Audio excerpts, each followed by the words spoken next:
Hey guys, welcome back to some more Raid Shadow Legends. Today's video, we're going to be breaking down how to build out the Great Hall. Now, I had a lot of questions about this.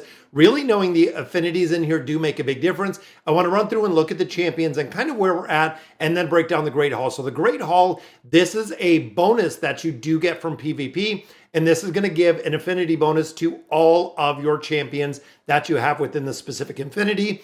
You can see right here, we have magic, we have spirit, we have force, and then we have void. Now they kind of work against each other, except void is solo, it is all by itself. Now to get these, you have to earn these medals right up here. You can see arena medals, we have our bronze, we have our silver, and then we have our gold medals, and they are going to take a specific amount of resources to go ahead and level these up, which we can see on the right side. For instance, right here, accuracy and magic, you can see we're already at level 2. To get to level 3, we need 300 of the bronze medals. Now, overall, when you get silvers, if you get gold, you can use them as lesser medals. When we're going through here and actually going to upgrade this, you can see it is 300 that we need of the bronze medal, or 150 silver, which we're right in the silver right now. So upgrading and building these up is imperative to the progression. Now, when we think of Raid bigger picture, you're talking hundreds of champions that we have within this game. If you have the ability to essentially give an affinity bonus to all of them in their entirety, it is going to make a big difference. Now, you might ask yourself, what exactly are those bonuses? So looking right here, we have our magic hero, which is Kale. We do have our void hero, which is the Supreme Galak. Now, overall, when we start looking at the total stats, you can see this bonus right here, this affinity bonus, giving us some more attack, some more defense, crit damage, resistance, and accuracy, which is actually right there behind my camera. But that is where the affinity bonuses come in, and they do rack up to the total stats. Now, I want to break down exactly within the Great Hall how this works and the reason why we're choosing what we're choosing within here. Now, when you start building this out, you can see it was super random. I went in here, I built out a couple infinities. I changed it up a little bit. We did a couple of the attack. Now, when you start looking at HP, attack, and defense, these three specifically are very particular to one specific classification of hero. They're either going to use HP, they're going to use attack, or they're going to use defense. That is important to note, meaning if I come in here and I build out, or I actually build this affinity out a little bit higher for HP, there are a lot of heroes or a lot of champions that are not going to use it. So when we start kind of breaking down systematically what they use, going into the skills and abilities, you can see right here, based on attack, based on attack, based on attack.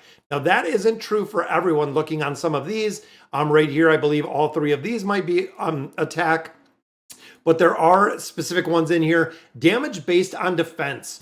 So when we think of building out the affinity right here based on attack, which I have that level 2 attack already, the attack is not going to do anything for this champion itself because they are purely based in defense with all three of the skills, and the damage is based on defense.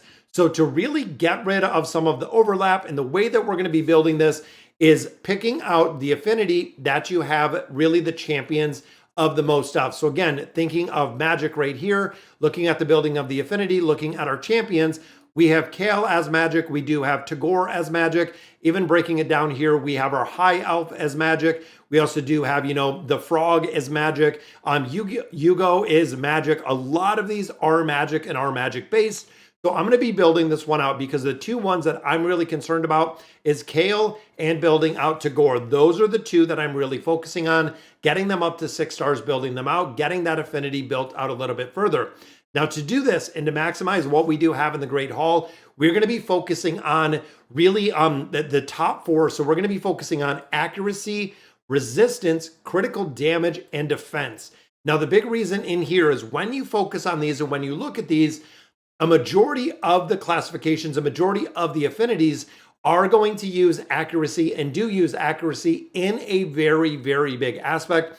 This is probably one of the absolute biggest skills right behind haste that we really do have within Raid, making it very imperative to build out accuracy. Now, theoretically, the way to do this is if I take accuracy, if I build it all the way up to 10, chances are it's going to take months or even years to get this done. With going through the arena, I want to build these out equally. Now, the 4 that we are going to build out equally is accuracy right here. The first one, resistance, crit damage, and defense.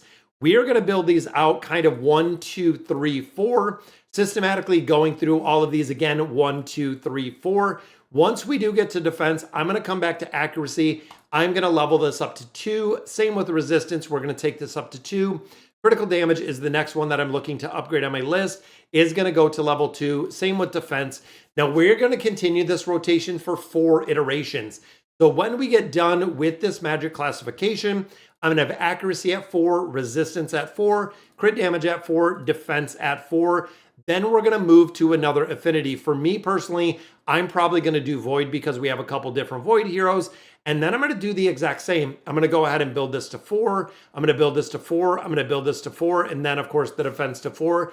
This systematically is going to go through. Now, again, when you start looking at the ability to push a lot of progression, getting a lot further within raid, it's very easy to max out the crit rating for a lot of these champions, meaning the crit rating is going to be at 100%. That is imperative where the crit damage is going to come in, being able to scale and amplify the damage to take down much tougher targets. Resistance, now this not only works really well in PvP, this also works in the factor of resisting what the enemy is trying to do to you. So, you know, we have some like going in the spider, which the little spiderlings just poison you like crazy. This increases the resistance to that poison, and you'll actually see the message pop up when you're doing the spider that it was resisted in the entirety, meaning you're not taking that application of poison, which can be offset, of course, with players with accuracy, but that's a whole nother video. So thinking about the accuracy, this is the ability to land anything onto the enemy. When we think of the poisons that we have, thinking of Kale, thinking of, you know, bigger picture, being able to do the HP burns, being able to do all of your abilities that actually land on the enemies, you need accuracy, which again makes it right behind speed. One of the absolute biggest priorities. The resistance, like I said, trying to get a little bit less of the negative effects. Crit damage, increasing the top end of the damage. And then we have defense in here, which of course, defense is going to work on all of your champions. When you look at HP, when you look at attack, when you look at defense, this, of course, these 3 specifically are percentage based, and they do have a higher top end. So when we start looking at defensive magic right here at a 20%, this is at 20% for HP, 20% for attack. Crit damage goes to 25%.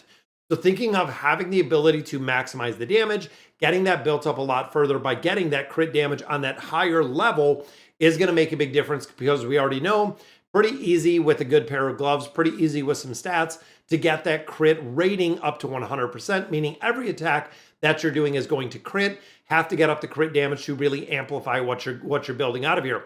Now, of course, this goes hand in hand with arena.